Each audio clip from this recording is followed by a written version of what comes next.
His Majesty King Hamad bin Isa Al Khalifa yesterday arrived in Abu Dhabi on a visit to the UAE.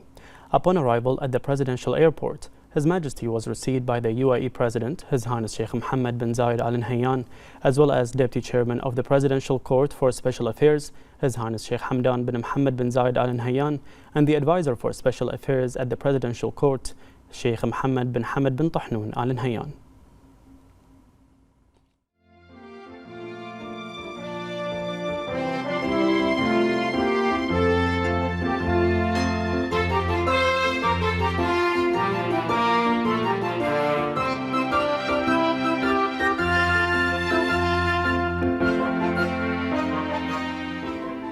The Minister of Foreign Affairs, Dr. Abdul Latif bin Rashid Al-Zayani, chaired the meeting of the committee for the follow-up on the implementation of decisions and obligations at the ministerial level affiliated with the Arab League. The meeting was held at the General Secretariat of the Arab League in Cairo with the participation of the foreign ministers of the member states of the committee and in the presence of Arab League Secretary General Ahmed Abul Ghait. The meeting reviewed the efforts of the General Secretariat in following up on the implementation of decisions made by the Arab leaders during the 33rd Arab Summit, the Bahrain Summit, which was hosted by Bahrain. The discussions focused on advancing Arab cooperation.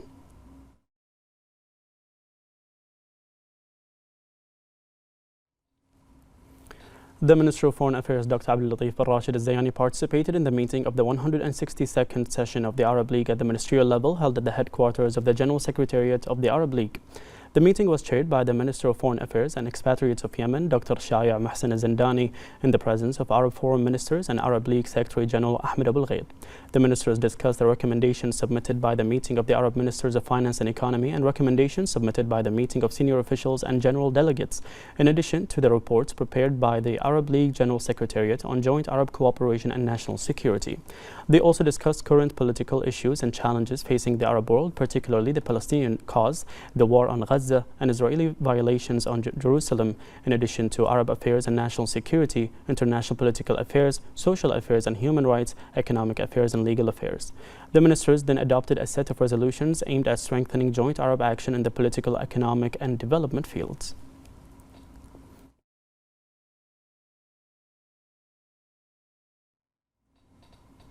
The Minister of Foreign Affairs, Dr. Abdul Latif bin Rashid Al-Zayani, met with the Minister of Foreign Affairs and International Cooperation of the Comoros, Mbai Mohammed.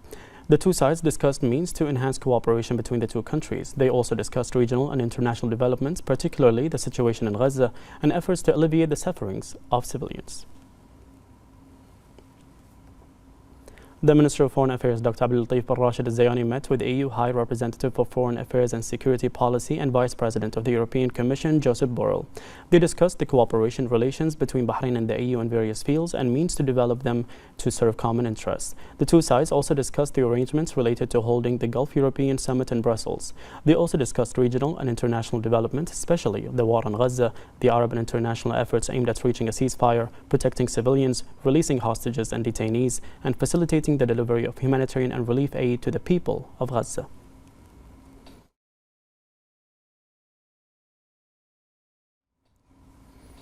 The Minister of Foreign Affairs, Dr. Abdul Latif bin Rashid Al-Zayani, met with the UN Under-Secretary General and Commissioner General of UNRWA, Philippe Lazzarini. The meeting reviewed the services provided by UNRWA to Palestinian refugees in light of the circumstances in the region and the challenges faced by the agency. It also discussed UNRWA's ongoing efforts to deliver humanitarian and relief assistance to the people of Gaza. The meeting exchanged views on the humanitarian situation in Gaza and the Arab and international efforts aimed at reaching a ceasefire, protecting civilians, releasing hostages and detainees, and delivering humanitarian aid to civilians without obstacles.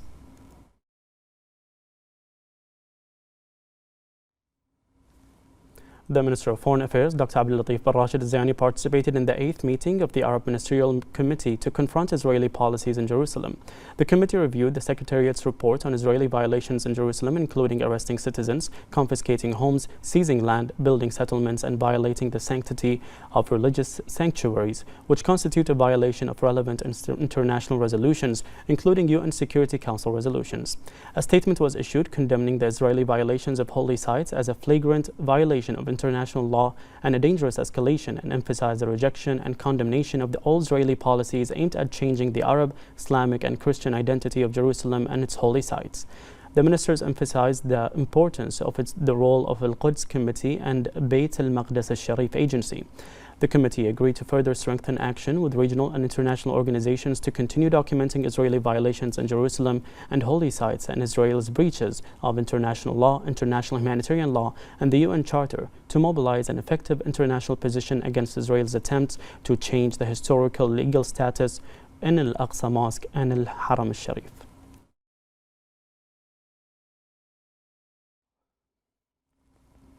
The Minister of Foreign Affairs, Dr. Abdul Latif al-Rashid al-Zayani, attended the third meeting of the Arab Ministerial Working Group on supporting Somalia from attacks on its sovereignty and territorial integrity.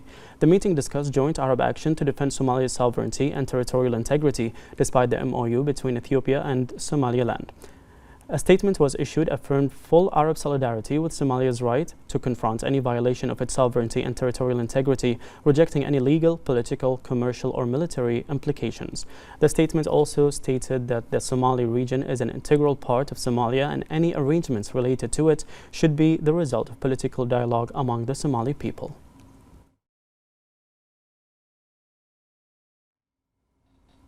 Following the 161st meeting of the GCC Ministerial Council, which was held at the headquarters of the General Secretariat in Riyadh, a joint statement was issued in this regard. The Ministerial Council welcomed the establishment of the King Hamad Award for Peaceful Coexistence as a pioneering initiative that reflects Bahrain's constant keenness to spread the culture of peace, tolerance, understanding, and coexistence among civilizations, cultures, and religions.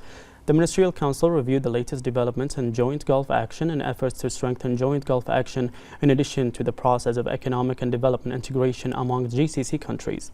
The Council affirmed that the initiatives announced by His Majesty the King at the Bahrain Summit that called for an international conference for peace in the Middle East aims to establish a national, independent, secure, and sovereign Palestinian state and supporting efforts to recognize the Palestinian state at the international level and accept its full membership in the UN. It congratulated Bahrain on the achievements at the Paris 2024 Olympic Games, winning a number of gold, silver, and bronze medals, achieving first place at the Arab level. The Council also condemned the continued Israeli aggression against Gaza, targeting Palestinian civilians and forcibly displacing them, holding Israel legally responsible for its ongoing violations. The Council praised the efforts made by the GCC and Arab countries at the political level to stop the Israeli attacks on Gaza, as well as the humanitarian and relief assistance provided by GCC countries. The Ministerial Council welcomed the continued Saudi and Omani efforts with all Yemeni parties to achieve a comprehensive and sustainable political solution in Yemen. The Council affirmed its firm positions and decisions on relations with Iran, stressing the need for Iran to adhere to the principles of good neighborliness, respect the sovereignty of states, non-interference in internal affairs, and resolving disputes by peaceful means. It emphasized its firm position on rejecting Iran's continued occupation of the 3 UAE islands. The Council affirmed its firm positions and resolutions on terrorism and extremism regarding its source and the rejection of all its forms and manifestations. The Ministerial Council also emphasized that the entire Ad-Durra field is jointly owned by Saudi Arabia and Kuwait, and they alone have full rights to utilize the natural resources in that area.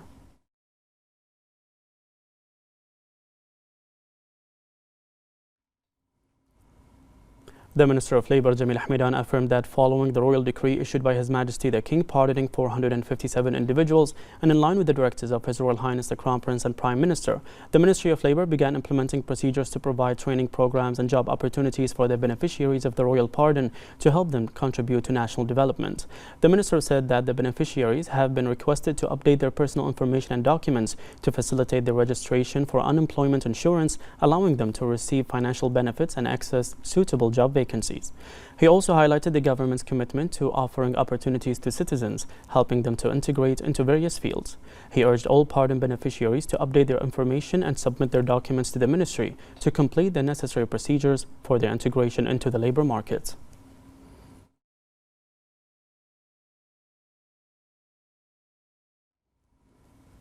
The Ministry of Transportation and Telecommunications has developed 27 services provided to individuals and institutions in various sectors of the ministry, an implementation of the directives of His Royal Highness the Crown Prince and Prime Minister to develop 500 services in 24 government agencies.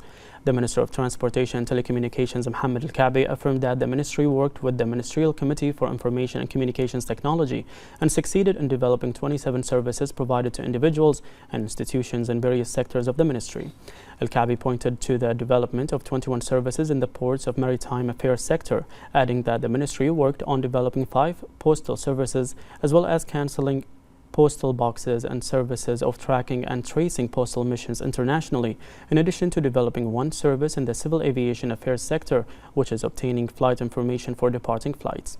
Al-Kaabi stated that the ministry has developed and re-engineered many services with the aim of facilitating and simplifying procedures, reducing the required documents by 50%, reducing the steps required to provide the electronic service to a maximum of 4 steps, in addition to the electronic transformation of services by 100%, which resulted in raising the quality of these services, reducing costs, gaining user satisfaction, and improving customer experience.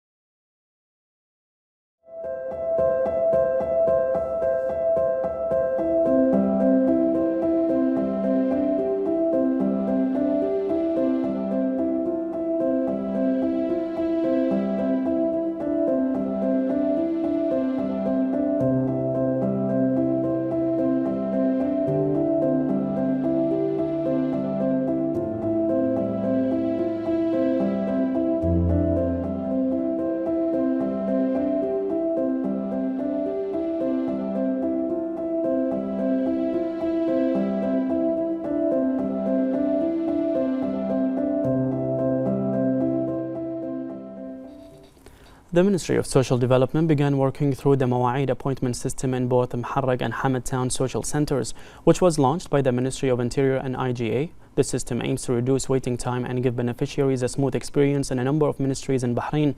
It also enhances the quality of service and speed of citizens and residents' access to government services. Mawaid offers customers flexibility in choosing services and times that suits their needs, ensuring they continue to keep pace with digital transformation and provide the best services to citizens and residents.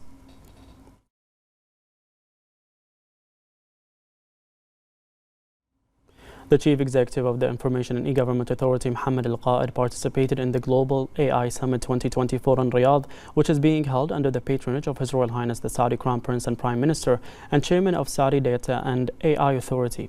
Al-Qaid participated in the ministerial session titled Global Approach to Advance Ethical Governance of AI. He highlighted Bahrain's initiatives in adopting AI technologies, noting that under the vision of His Majesty the King and the directives of His Royal Highness the Crown Prince and Prime Minister, the Kingdom is employing advanced technologies and AI to enhance government services and improve performance.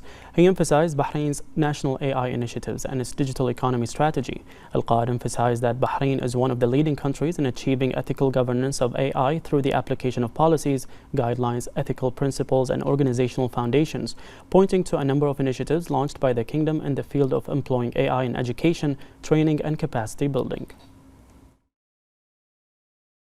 What we believe in Bahrain, that each country having different models and they need to measure themselves according to their maturity in the AI, whether being very strict if the maturity goes higher or being a bit more relaxed. And again in Bahrain, we believe that the laws and regulations shouldn't be drafted for specific technologies like AI. We have to, whenever there is a new technology like AI or any other technologies, we have to look after our laws and make sure that all the risks and fairness and most of the values like fairness, equality, and others are already embedded in our laws, and then having a guidelines, proper guidelines that we can follow. The President of Customs, Sheikh Ahmed bin Hamad Al Khalifa, headed Bahrain's delegation in the 10th meeting of the GCC Customs Union Authority in Saudi Arabia. The meeting reviewed the most important procedures and steps for completing the implementation of the Gulf Customs Union and the minutes and reports of the technical committees and working groups. The meeting ended with the issuance of several recommendations.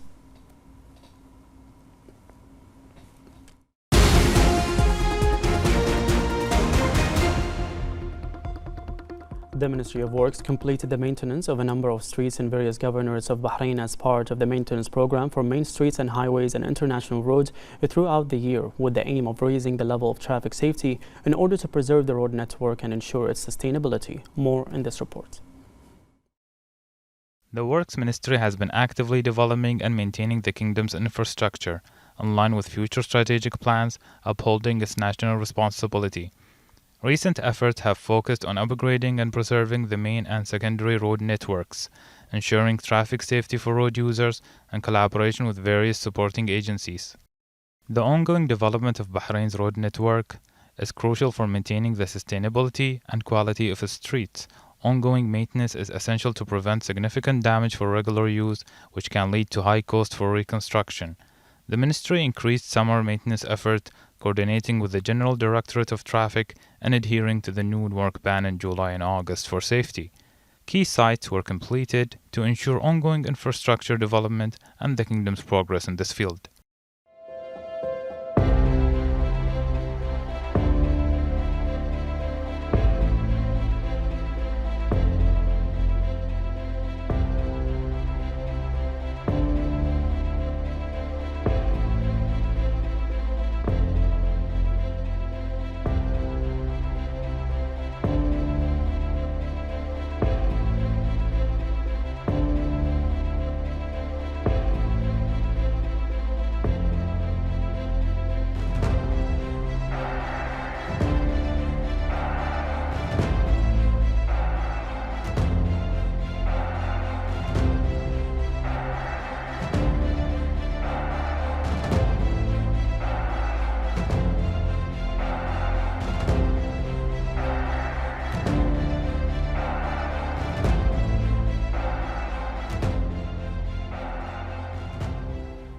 Bahrain's embassies and consulates abroad opened for voters participating in the by-elections of the Representatives Council for the first constituency of Muharrar Governorate.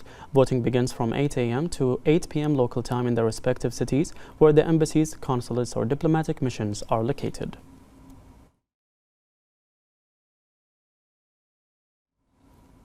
The National Space Science Agency, the NSSA, announced the appointment of its employee, senior space data analyst Aisha Al-Hajri, as the leader of the Arab space pioneers working on the implementation of the Arab satellite project 813. Al-Hajri was tasked with presenting the progress made in meeting the requirements of this ambitious Arab space project during the 10th meeting of the Arab Space Cooperation Group, which was held in Egypt. In her presentation, Al-Hajri outlined the program's key objectives, achievements, and the plan for its completion. Representatives from the participating Arab countries commended the efforts of the National Space Science and Technology Center of the UAE, which oversees the implementation of this project, and praised the impressive level of expertise young Arabs have reached in various space science fields.